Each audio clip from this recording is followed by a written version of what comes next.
হাসান বসরি রহমাতুল্লাহি আলাইহির কাছে একজন মহিলা যায়, হুজুর আমার একটা কন্যা সন্তান ছিল, আমার একটা মেয়ে ছিল, আমার মেয়েটা হঠাৎ মারা গেছে। মারা যাওয়ার পরে বাজার থেকে কাফনের কাপড় কিনাই না, তার জীবনের শেষ গোসল দিয়া, তার কাফনের কাপড় পরাইয়া, আতর গোলাপ ছিটাইয়া, তার দেহের মধ্যে আতর গোলাপ ছিটাইয়া, জানাজার নামাজ পড়াইয়া, তার সারজনে সার কান্দে কইরা হুজুর কবরে লইয়া গেছে। কবরে এই গ্রামের মানুষগুলি, সমাজের মানুষগুলি ওই কবরস্থানের মধ্যে নাইমা তাকে খুব সুন্দরভাবে কবরে শোয়াইয়া দিছে। কবরে শোয়াইয়া মানুষগুলি কবর থেকে উঠিয়া ওই কবরের উপরে বাঁশের খুঁড়ি বিছাইয়া, বাঁশের খাড়ি বিছাইয়া, ওই বাঁশের খাড়ির উপরে ধারি চাটি বিছাইয়া, ওই চাটির উপরে মুনার মুন মাটি দিয়া, এক জগ পানি ছিটাইয়া দিয়া সমাজের মানুষগুলি বাড়িতে চলে আসছে। একের পর এক সবাই চলে আসছে। হাইরে একের পর এক, দিনের পর দিন, মাসের পর মাস, হাইরে দিন চলতেই লাগলো, মাসের পর মাস চলতেই লাগলো। সবাই আমার মেয়েটাকে বুইলা গেছে, কিন্তু আমি জনম দুঃখিনী মা, আমার মেয়েটাকে বলতে পারি না। সবাই জবানটা খুইলা কইতেন না সুবহানাল্লাহ? সবাই জবান খুলে বলি আল্লাহু আকবার। সবাই ভুলে গেছে, আমি আম্মা বলতে পারি না, আমার মেয়েটার কথা মনে হয়। সবাই জবানটা খুলে বলল সুবহানাল্লাহ। আচ্ছা বাজান, মায়ের মতো আপন কেউ আছে? একটু কথা বল, মায়ের মতো আপন কেউ আছে? তো মহিলাটা হযরত হাসান বসরি, হাসান বসরি রহমাতুল্লাহি আলাইহি ডাক দিয়া বলে, হুজুর আমার এই মেয়েটা কবরে কি হালে আছে আমি জানি না। হুজুর আমার মেয়েটা কবরে কি অবস্থাতে আছে আমি জানি না, একটু দয়া কইরা আমার মেয়েটাকে দেখার সুযোগ করে দিবেন কি? সবাই জবানটা খুইলা কইতেন না সুবহানাল্লাহ? আমার মেয়েটার একটু দেখার সুযোগ কইরা দিবেন কি? এমন কিছু আমল আছে নি যে আমল করলে আমি আমার মেয়েটাকে যে দেখতে পাই? এবার হযরত হাসান বসরি রহমাতুল্লাহি আলাইহি ডাক দিয়া, গো মা, মাগো মা তুমি বাড়িতে যাও। ও আমি বাড়িতে যাইয়া কি করব? ও বাড়িতে যাইয়া তুমি ইশারের নামাজ আদায় করবা। Tamanna HD media Islamic YouTube channel.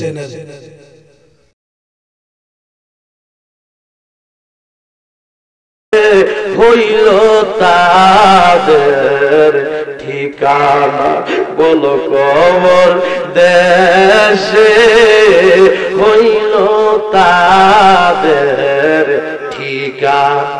কোন কার বাবা রি কারবা গো রো আল্লাহ, কারবা কি বলো, কার বাবা রি কারবা গো রো আল্লাহ, কারবা কি 3.5 হাত মাটির নিচে ঘরবাড়ি, বলো 3.5 হাত মাটির নিচে ঘরবাড়ি।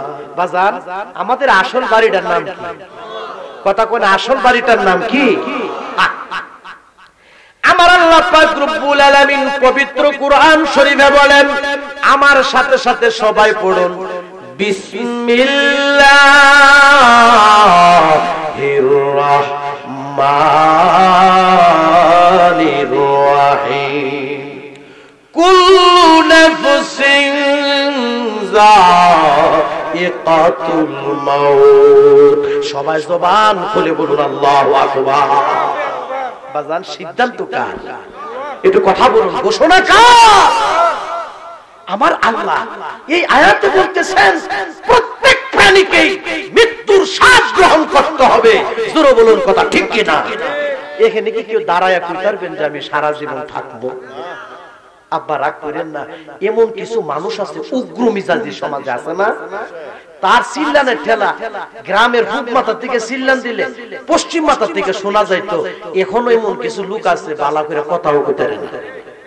জোরে জোরে কন্যা কথা ঠিক কিনা? তাহলে কিসের অহংকার? প্রত্যেক প্রাণীকে মৃত্যুর স্বাদ গ্রহণ করতে হবে, যেহেতু আমরা চলেই যেতে হবে, এই মনটারে সরল করেন। জোরে জোরে কোন কথা ঠিক কিনা?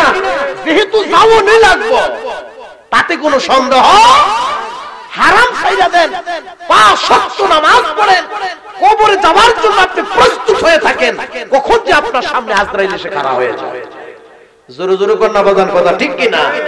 বাড়ির জায়গায় বাড়ি, গাড়ির জায়গায় গাড়ি, সব পরে থাকবে, কিন্তু আমি মাহতাবুদ্দিন ইব্রাহিম থাকবো না। আজকের এই মাহফিলের সম্মানিত সভাপতি বাদল ভাই থাকবে না, মোহাম্মদ জাকির ভাই থাকবে না, মুরব্বী বাজান আমরা কেউ থাকবো না। চলেই যেতে হবে ওই বাড়িতে, যেই বাড়িটার নাম হলো কবর, যে বাড়িটার নাম হলো কবর। যেহেতু চলেই যেতে হবে, আমার বাবারা বন্ধুরা, ঈমান ও আমল নিয়ে কবরে যাওয়ার দরকার আছে কি নাই? আরে কোন দেশে যাইবা তুমি, বলো কোন দেশে যাইবা তুমি, সকলকে ভালাইয়া রে চিন্তা করো রে মন কই যাইবা রে, বলো চিন্তা করো রে মন কই যাইবা রে। কোন দেশে যাইবা তুমি, বলো কোন দেশে তুমি, সকলকে ভালাইয়া রে চিন্তা করো রে মন কই যাইবা রে, চিন্তা করো রে মন কই যাইবা। আরে মরা দেহে মশা মাছি থাকিবে বসিয়া, জোরে জোরে কন্যা কথা ঠিক কিনা? আরে মরা দেহে মশা মাছি, আরে থাকিবে বসিয়া, আর দিতে পারবে না তুমি, বলো আর দিতে পারবে না তুমি, তাদেরকে সরাইয়া রে চিন্তা করো রে মন কই যাইবা রে, চিন্তা করো রে মন কই যাইবা। এই চান্দপুর গ্রামের মানুষ, এ ডাক্তার বাড়ির মানুষ, এই যে মাহফিলটা কবরবাসীর স্মরণে সাজাইলো, কোন বাসীর স্মরণে? কবরবাসীর স্মরণে যে মাহফিলটা সাজাইলো, আমি আপনাদের কাছ থেকে জানতে চাই, এই মাহফিলের উসিলায় আমার আল্লাহ চান্দপুর গ্রামের কবরস্থানের কবরের আযাব ক্ষমা করতে পারে কি পারে না? জোরে জোরে কন্যা পারে কি পারে না? আব্বা হাউডি তুইরা কইয়া যায় 5 ওয়াক্ত নামাজ পড়বেন, যাদের মা যাদের বাবা সুন্দর পৃথিবীতে বেঁচে আছে, ধমক দিয়া কথা কইেন না, মার সাথে ভালো ব্যবহার করবেন, আব্বার সাথে ভালো ব্যবহার করবেন। মা যদি দোয়া করব, দোয়ার বরকতে আল্লাহ ওলি বানাইয়া দিব। চাচা বলো, চাচি বলো, জেডা বলো, জেডি বলো, ভাই বলো, বন্ধু বলো, সবার চেয়ে বাজান একজন আপন মানুষ আছে গো। ওই আপন মানুষটা কে জানোনি? ওই আপন মানুষটা হলো তোমার আমার জনম দুঃখিনী মা। জোরে জোরে বলো কথা ঠিক কিনা? মায়ের মতো আপন কেউ নাই। হযরত হাসান বসরি রহমাতুল্লাহি আলাইহির কাছে একজন মহিলা যায়, হুজুর আমার একটা কন্যা সন্তান ছিল, আমার একটা মেয়ে ছিল, আমার মেয়েটা হঠাৎ মারা গেছে। মারা যাওয়ার পরে বাজার থেকে কাফনের কাপড় কিনাইনা তার জীবনের শেষ গোসল দিয়া, তারে কাফনের কাপড় পরাইয়া, আতর গোলাপ ছিটাইয়া, তার দেহের মধ্যে আতর গোলাপ ছিটাইয়া, জানাজার নামাজ পড়াইয়া, তারে সারজনে সার কান্দে কইরা হুজুর কবরে লইয়া গেছে। কবরে এই গ্রামের মানুষগুলি, সমাজের মানুষগুলি ওই কবরস্থানের মধ্যে নাইমা তাকে খুব সুন্দরভাবে কবরে শোয়াইয়া দিছে। কবরে শোয়াইয়া মানুষগুলি কবর থেকে থেকে উঠিয়া ওই কবরের উপরে বাঁশের খুঁড়ি বিছাইয়া, বাঁশের খাড়ি বিছাইয়া, ওই বাঁশের খাড়ির উপরে ধারি চাটি বিছাইয়া, ওই চাটির উপরে মুনার মুন মাটি দিয়া এক জগ পানি ছিটাইয়া দিয়া সমাজের মানুষগুলি বাড়িতে চলে আসছে। একের পর এক সবাই চলে আসছে। হাইরে একের পর এক, দিনের পর দিন, মাসের পর মাস, হাইরে দিন চলতেই লাগলো, মাসের পর মাস চলতেই লাগলো। সবাই আমার মেয়েটাকে বুইলা গেছে, কিন্তু আমি জনম দুঃখিনী মা আমার মেয়েটাকে বলতে পারি না। সবাই জবানটা খুইলা কইতেন না সুবহানাল্লাহ? সবাই জবান খুলে বলি আল্লাহু আকবার।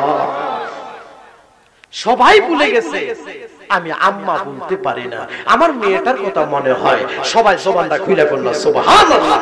আচ্ছা বাজান, মায়ের মতো আপন কেউ আছে? একটু কথা বলেন, মায়ের মতো আপন কেউ আছে?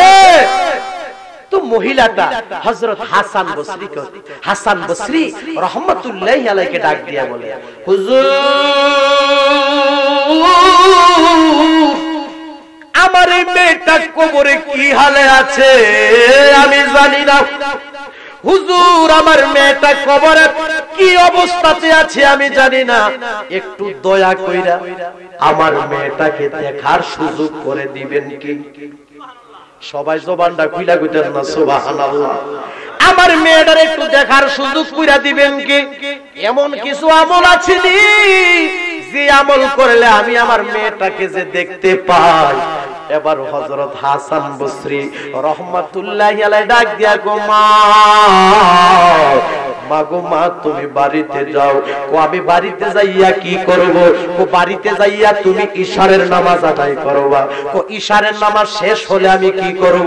ও তুমি 4 রাকাত নফল নামাজ পড়বা। কয় রাকাত?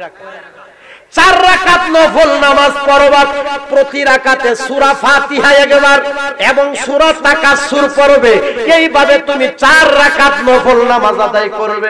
ও হুজুর 4 রাকাত নফল নামাজ শেষ হয়ে গেলে আমি কি করব?